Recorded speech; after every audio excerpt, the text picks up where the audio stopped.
Bonjour, mesdames et messieurs, vous êtes sur RTI 1 et vous suivez le 13h. Ouverture ce mardi, ici même à Abidjan, de l'édition 2018 de la CGECI Academy, une 7e édition qui a lieu en présence du président Alassane Ouattara. À cette occasion, le chef de l'État a invité les banques à revoir à la baisse leur taux au remboursement en vue de faciliter les activités des PME ainsi que des entreprises. Daniel Kablan-Duncan représente le chef de l'État à la 73e session de l'Assemblée générale de l'ONU à New York. Le vice-président de la République conduit la délégation ivoirienne. Ils sont arrivés aux États-Unis hier soir, vous le verrez dans une dizaine de minutes. José Filomeno dos Santos, le fils de l'ex-président angolais José Eduardo dos Santos, a été placé hier en détention provisoire dans le cadre d'une affaire de détournement de fonds de 500 millions de dollars, soit un peu plus de 250 milliards de francs CFA. Je vous le disais en titre, le président Alassane Ouattara a lancé ce mardi matin la 7e édition de la CGECI Academy. Le forum économique annuel du patronat ivoirien se penche cette année sur la question de l'industrialisation de la Côte d'Ivoire. Ce sera l'occasion pour les participants à ce forum de réfléchir aux voies et moyens à mettre en œuvre pour booster le niveau actuel de l'industrialisation du pays qui est de 28%. Je vous propose de suivre l'appel lancé par le chef de l'État au secteur privé. Le forum qui s'est réuni aujourd'hui constitue une excellente occasion pour approfondir les réflexions sur la possibilité d'accélérer l'industrialisation de la Côte d'Ivoire et que nous attendons beaucoup de vous, hommes et femmes d'expérience, pour nous aider à savoir de manière plus précise ce que nous devons faire. Donc, les propositions et recommandations issues de vos travaux seront étudiées par le gouvernement afin de renforcer le secteur industriel ivoirien et de créer de véritables champions nationaux. Champions nationaux, je dis bien, dans le secteur industriel. J'encourage le patronat à persévérer dans cette œuvre de promotion de l'entrepreneuriat. Il doit apporter une contribution significative à la problématique de l'emploi des jeunes et des femmes en Côte d'Ivoire. C'était donc le chef de l'État à l'ouverture ce matin même de la 7e édition de la CGECI Academy. La 63e Assemblée générale des Nations Unies s'ouvre ce mardi avec les prises de parole très attendues des chefs d'État et de gouvernement, notamment les discours des présidents Trump, Macron et de l'Iranien Hassan Rouhani. Cette année, ils sont plus de 130 à avoir fait le déplacement. Daniel Kablan-Duncan, lui, représente le chef de l'État à cette réunion et vous allez le voir en image. Le vice-président de la République est arrivé à New York hier soir. Plusieurs réunions de haut niveau vont meubler cette session dont le thème général est « Faire de l'ONU une organisation pour tous, une force mondiale fondée sur des responsabilités partagées au service des sociétés pacifiques, équitables et durables ». Je vous propose d'écouter le vice-président dès son arrivée à New York. Écoutez, d'abord, je dois dire que je suis heureux de représenter le président Alassane Ouattara à cette 73e session des Nations Unies. Vous savez, c'est une session quand même qui est très importante, puisqu'il s'agit de discuter comment faire en sorte de rendre plus opérationnel le système des Nations Unies, notamment en faveur des pays et des populations. Et beaucoup des éléments sont prévus à ce programme. Vous savez, normalement, on devait arriver hier, mais compte tenu des contraintes locales, on a dû différer l'arrivée aujourd'hui. Il y a beaucoup de rencontres qui sont prévues. Bien sûr, il y a le débat général. On a l'honneur de représenter le président Alassane Ouattara. Mais aussi, il y a plusieurs rencontres avec nos chefs d'État qui étaient prévues du fait que le président de la République devait venir lui-même, mais qui sont donc maintenues. Notamment, nous devrons voir la présidente de l'Estonie, le président de la Guinée équatoriale, etc. Et puis, il y a plusieurs sessions qui sont donc prévues. Sessions qui sont animées par les présidents Macron sur la planète, mais aussi, vous savez, il y a les institutions internationales, des questions de l'ONUDI, transformation industrielle de l'Afrique. Nous devons participer donc à ces rencontres, mais aussi sur le dossier d'énergie. Et comme vous l'avez vu, là, il y a plusieurs ministres qui sont avec nous. Ça va être un challenge, un défi important, mais je pense qu'ensemble, nous allons relever ces défis en faveur du développement de la Côte d'Ivoire. Propos recueillis par Abiba Dambélé Saoué, notre envoyé spécial sur place. On reste aux États-Unis où dans la matinée d'hier lundi, un événement de haut niveau a été organisé par le président américain Donald Trump autour du thème « Appel à l'action sur le problème de la drogue ». Une réunion sur la lutte contre le trafic de drogue pour renforcer la coopération internationale. Un sujet somme toute très consensuel. 129 pays ont signé cette déclaration d'intention très générale et non contraignante. L'ONU estime à 31 millions les consommateurs de drogue dans le monde. Le problème est particulièrement aigu aux États-Unis où les médicaments dérivés de l'opium ont fait 70 000 décès en 2017. En marge du lancement de l'Assemblée générale annuelle de l'ONU, alors que les Nations unies organisaient hier lundi un sommet Nelson Mandela pour la paix, l'on fête les 100 ans de la naissance de l'ancien président sud-africain. Depuis mai dernier, l'Afrique du Sud et l'Irlande ont été mandatées pour négocier une déclaration politique commune qui rend hommage à l'ancien président sud-africain, à son héritage politique et appelle tous les États à redoubler d'efforts pour travailler pour la paix. Michel Digré. Siège des Nations Unies à New York. Les projecteurs sont braqués sur le sommet de la paix Nelson Mandela. Les dirigeants du monde entier rendent un hommage au premier président sud-africain noir post-apartheid. Nelson Mandela était l'un des plus grands dirigeants de l'humanité. Il incarnait les plus hautes valeurs des Nations Unies. La Côte d'Ivoire est présente à ce sommet en l'honneur du prix Nobel de la paix 1993, décédé en 2013 à l'âge de 95 ans. Une statue grandeur nature de Mandela a été dévoilée au siège des Nations Unies. En marge de cette cérémonie, le ministre des Affaires étrangères Marcela Montano a eu plusieurs rencontres avec des personnalités présentes à cette 73e session de l'Assemblée générale de l'ONU. Il s'agit en outre d'audiences accordées au ministre des Affaires étrangères de la Tunisie, de la Géorgie et enfin à celui de la République de Vanuatu.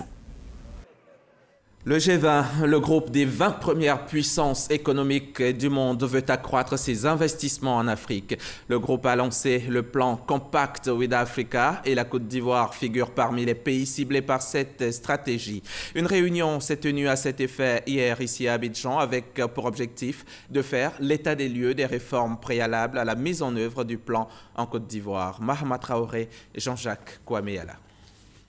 C'est la 3e réunion que tient l'équipe pays de l'initiative Compact with Africa du G20 en 2018. Au cœur des échanges entre le gouvernement ivoirien et les partenaires au développement, cette question, comment capter au mieux les investissements directs étrangers provenant des 20 premières puissances économiques mondiales. Il nous faudra arrêter les modalités concrètes de mobilisation du secteur privé national et ceux des pays du G20 autour des projets d'investissement du gouvernement ivoirien. Ce faisant, nous réussirons donc à réaliser l'objectif ultime de l'initiative Compact du G20, qui est de mobiliser les investissements directs étrangers en Afrique, perçu aujourd'hui comme un continent à fort potentiel de croissance économique.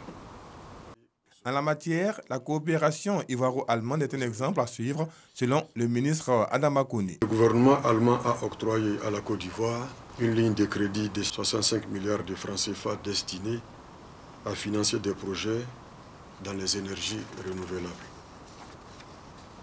En outre, pour encourager les investisseurs allemands à venir en Côte d'Ivoire, le gouvernement de notre pays a décidé d'alléger les conditions d'exportation pour la Côte d'Ivoire en baissant la franchise de garantie de crédit à l'exportation appelée EARNS de 10% à 5%.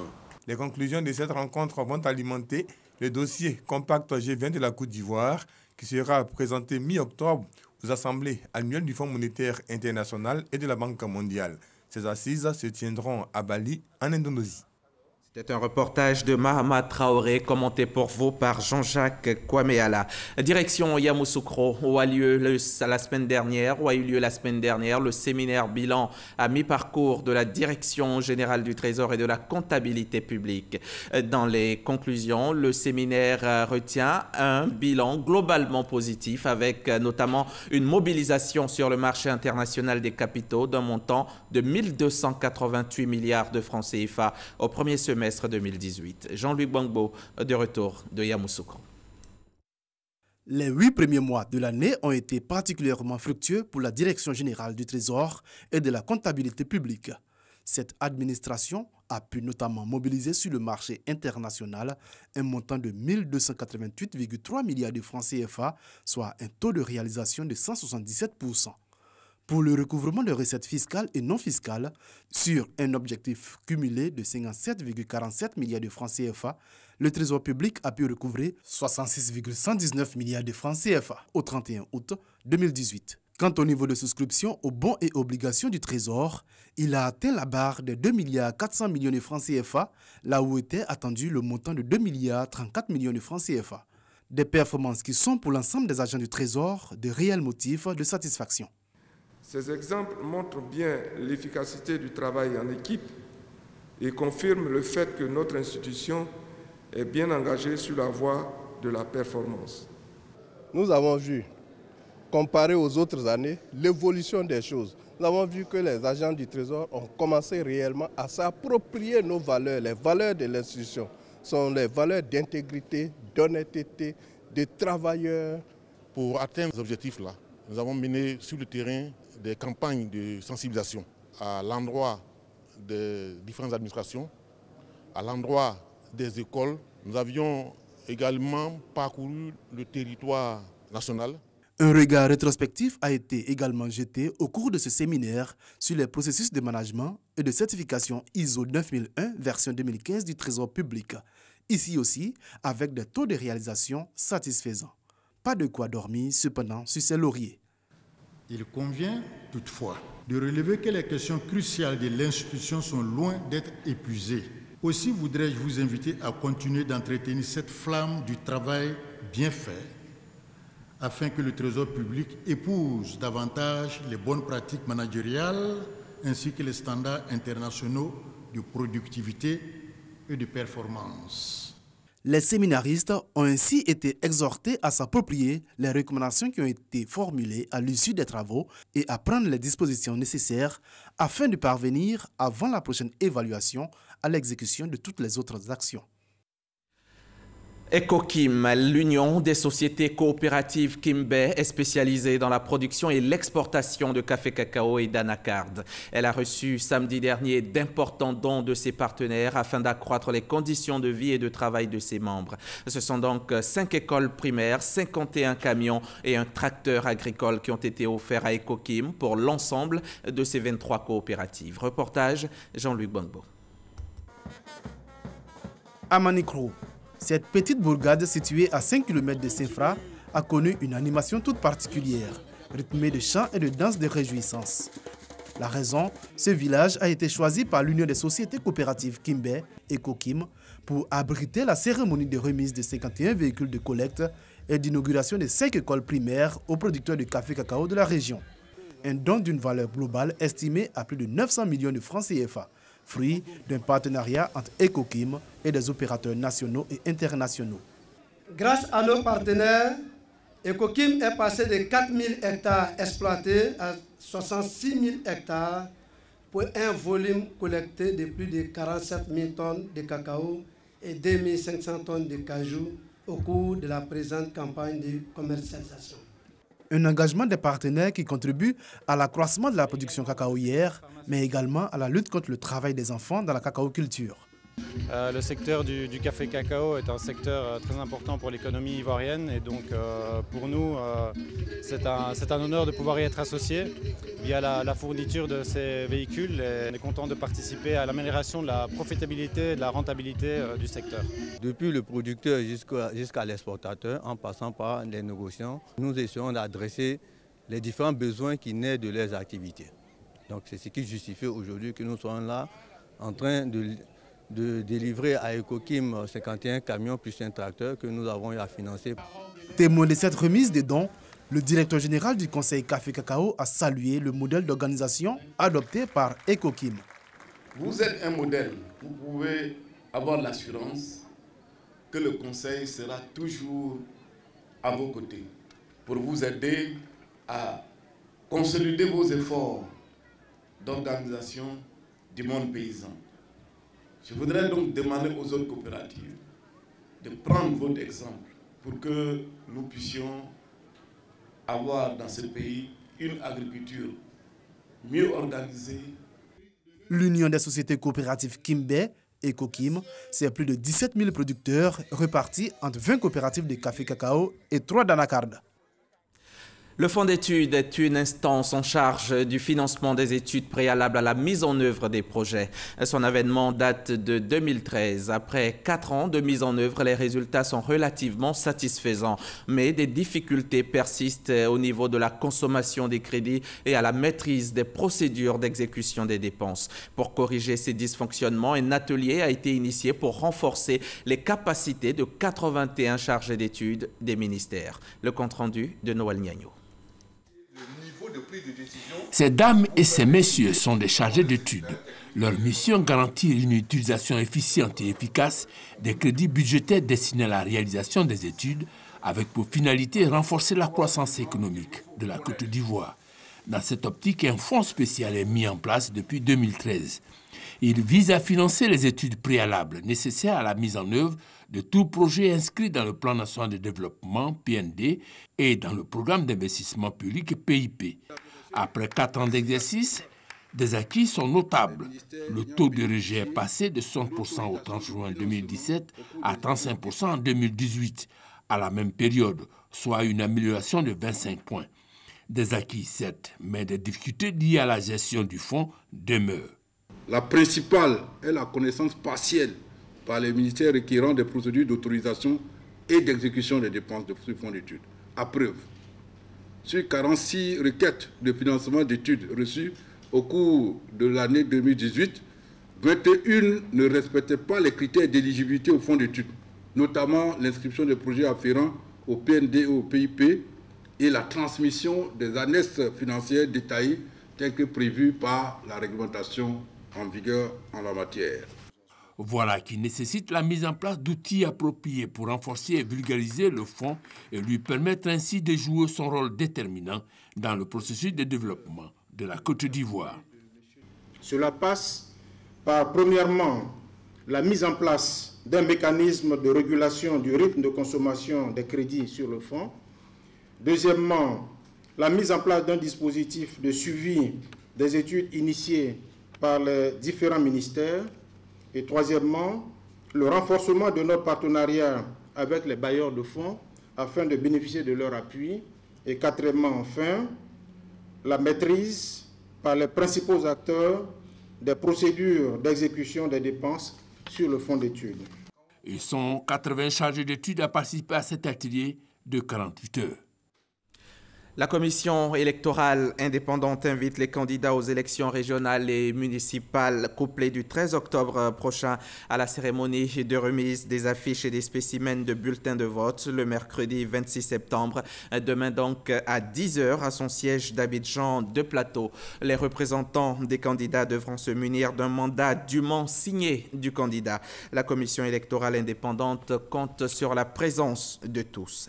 Voilà qui ouvre la page politique de ce journal. 204 candidats du RHDP, dont 176 pour les élections municipales et 28 pour les régionales couplées du 13 octobre prochain ont été investis hier en présence du chef de l'État, le président Alassane Ouattara, président du parti unifié RHDP. C'était au Sofitel, Hôtel Ivoire, en présence de notre reporter Viviane Haïm. Le RHDP, parti unifié, né dans les secousses et les douleurs, comme dans tout processus d'enfantement. Les élections régionales et municipales du 13 octobre prochain vont constituer son premier test de popularité au plan national.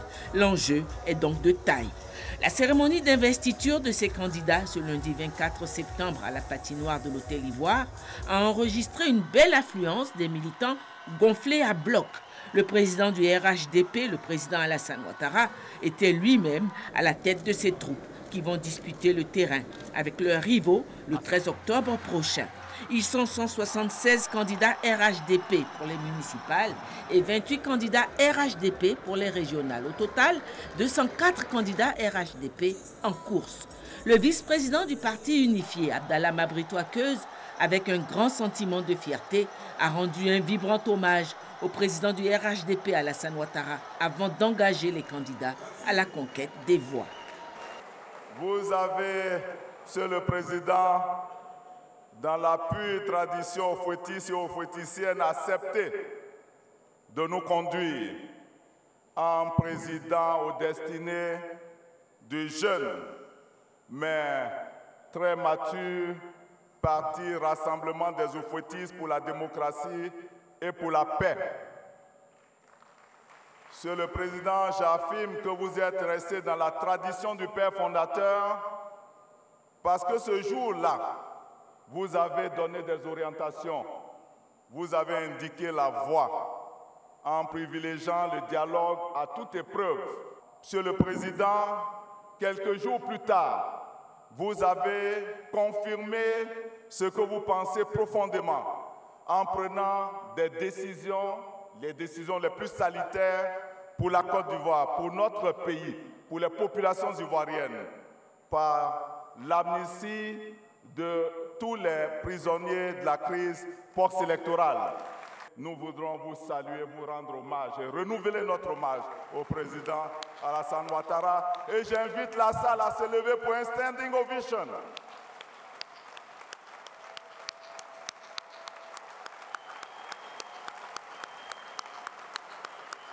Candidats et candidates, le président du RHDP, le président Alassane Ouattara, a décidé de vous investir de sa confiance,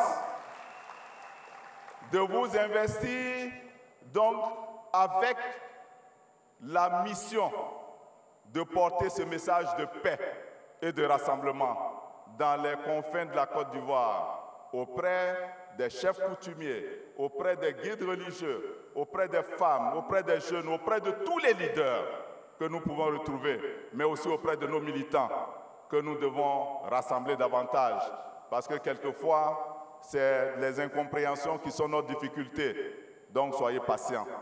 Nous sommes le seul parti à avoir couvert toutes les régions de la Côte d'Ivoire. Nous vous faisons confiance, le président vous fait confiance.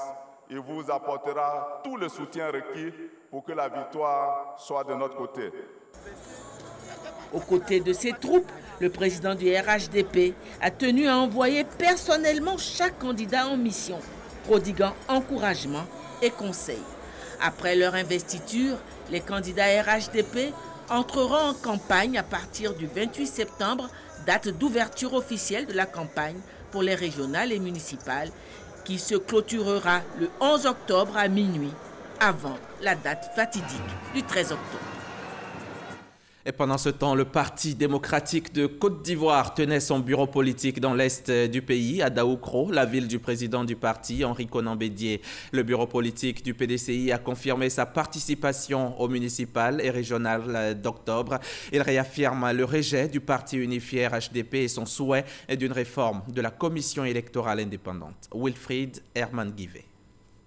Une 8e réunion du bureau politique du Parti démocratique de Côte d'Ivoire qui commence sous de bons auspices. Instant mis en place, le président du parti, Henri Konan Bédié, fait son entrée. Les choses sérieuses peuvent commencer. Votre déplacement à Daoukro dénote votre attachement au parti, que nos travaux se déroulent dans un climat apaisé, un esprit d'écoute et de respect mutuel. Henri Konan Bédié donne ses orientations. Concernant les décisions du bureau politique du 17 juin, qui font l'objet de procédures judiciaires, je vous propose de les renouveler purement et simplement pour vider ces contentieux. Dénoncer l'accord politique du 12 avril 2018 pour la création du parti unifié RHDP. Décider en conséquence du retrait du PDCI RDA du groupement politique RHDP. Nous devons prendre en compte la nécessité d'évaluer notre poids sur l'échiquier politique national et l'importance de notre représentation dans les outils de développement local que sont les conseils municipaux et régionaux. Si l'ambiance semble paisible à l'intérieur, à l'extérieur, le thermomètre, lui, évolue au quart de tour. La présence du président du mouvement sur les traces d'Houphouët-Boigny ne passe pas inaperçue. Entre bousculade et tintamarre, Kobena Kwasi Adjoumani a juste le temps de faire une déclaration. J'ai prouvé que je suis militant. Les cris, les huées et autres qui vont nous faire taire. On a dit qu'Adjoumani ne pouvait pas venir. Le calme revient. Côté membre du bureau politique, on ne se bouscule pas pour répondre à nos questions. La pause terminée, les échanges reprennent. Le bureau politique du PDCI-RDA livre ses résolutions. Mesurant l'impact des élections locales sur la vie quotidienne des populations, le bureau politique, après une analyse sereine et pragmatique de la situation, encourage la participation du parti aux prochaines élections municipales et régionales du 13 octobre 2018, tout en maintenant son ferme engagement pour la réforme de la commission électorale indépendante. À ces résolutions, de multiples réactions. Nous avons maintenant des visions opposées quant à l'avenir et à la gestion de la Côte d'Ivoire. Donc à partir de là, le PDCI est cohérent. À partir du moment où nous ne nous entendons plus sur l'essentiel, eh bien le PDCI décide purement et simplement de se retirer et d'avancer. Le communiqué est clair. Le bureau politique dit que le PDCI sort du groupement politique RHDP. Le bureau politique du Parti démocratique de Côte d'Ivoire s'est réjoui de la mobilisation dont ont fait preuve les personnalités présentes à Daoukro pour l'occasion. Ici à Abidjan, Pascal Abinankwaku s'est rendu à Nestlé Côte d'Ivoire, cette entreprise qui donne des opportunités de travail aux jeunes en contribuant à l'amélioration de leur niveau de compétences. À travers son concept campus et son centre de formation, plus de 500 jeunes diplômés âgés de 25 à 30 ans ont passé un test pour la formation liée aux besoins industriels. Sur 15 jeunes retenus pour cette formation, 12 ont été embauchés par l'usine et c'est pour encourager cette politique d'emploi et s'imprégner des actions sociales en cours que le ministre de l'Emploi et de la Protection sociale s'est rendu à l'usine Nestlé à Yopougon, une usine qu'il qualifie d'entreprise citoyenne. Hors de nos frontières, à présent, l'ambassadeur de Côte d'Ivoire au Maroc a célébré récemment l'amitié entre son pays et le Maroc. Idrissa Traoré a profité de cette occasion pour souligner les avancées notables en matière de coopération entre les deux pays. Et plusieurs représentations diplomatiques ainsi que des représentants du gouvernement marocain ont pris part à cette journée de la Côte d'Ivoire. Notre reporter Serge Coléa y était aussi pour RDI.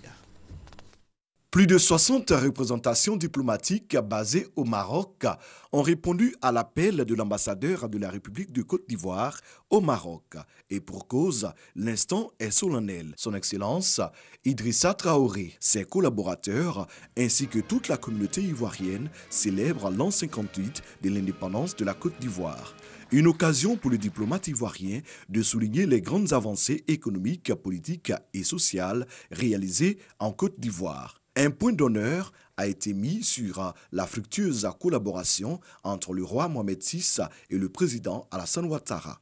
Le président Alassane Ouattara, dès son accession à la magistrature suprême, a intégré dans les objectifs prioritaires de son gouvernement la redynamisation de la coopération entre nos deux pays, au point d'en faire à l'heure actuelle un exemple de coopération sud-sud et gagnant-gagnant, ce qui place le royaume parmi les tout premiers investisseurs en Côte d'Ivoire en termes de volume d'investissement. Pour sa part, le représentant du gouvernement marocain a tenu à réaffirmer l'engagement de son pays à travailler avec la Côte d'Ivoire. Ce sont des pays frères, deux pays qui marchent main dans la main et nous souhaitons que ce modèle s'élargisse un peu à toute l'Afrique. Malgré tous les problèmes qu'avait vécu la Côte d'Ivoire, le peuple ivoirien a voulu effacer un peu l'ardoise du passé récent pour ouvrir une nouvelle page et nous sommes très sensibles à la stabilité et au développement de la Côte d'Ivoire. Au cours de cette célébration,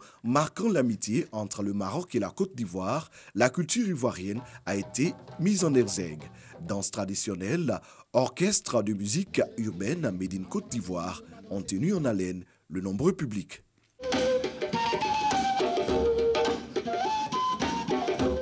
José Filomeno dos Santos, fils de l'ex-président angolais José Eduardo dos Santos et ancien président du Fonds souverain du pays, a été placé en détention provisoire dans le cadre d'une affaire de détournement de fonds de 500 millions de dollars, soit un peu plus de 250 milliards de francs CFA.